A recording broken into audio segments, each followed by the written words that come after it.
The delegation of the Economic Community of West African States arrived with two things in mind: to push for a quick return to constitutional order and to free deposed President Alpha Conde. To do that, they needed to meet this man, Colonel MamadyDoumbouya, who toppled the 83-year-old Conde. After an hour of talks, some concessions, and Guinea's strongman left with ECOWAS in tow. Next destination, the headquarters of the Guinean Special Forces, where they met Alpha Conde. We met with the CNRD headed by Colonel MamadyDoumbouya. We've had positive exchanges. We also had the opportunity to meet the former President Alpha Conde. We also spoke to him. Because we are mandated by the other heads of state, we're going to make a report. The first contact with Guinea's coup leaders appeared to have gone well, with Doumbouya leaving an impression. He was very open, very frank. We had very frank conversation, engagement, and like I said, we will go back.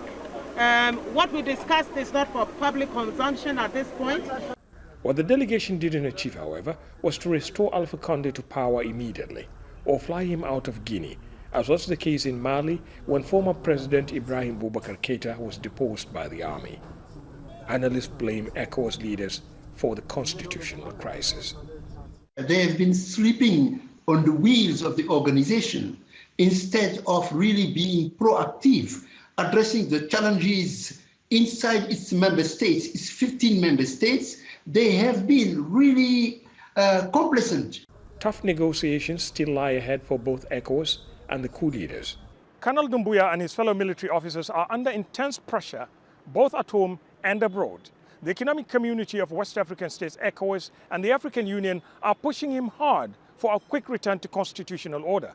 On the domestic front, there are huge expectations for a nation that has gone through difficult times. The next few weeks will be followed closely by Guineans. And if ECOWAS and the African Union decide to impose sanctions, their plight could worsen. Ahmed Idris, Al Jazeera, Conakry.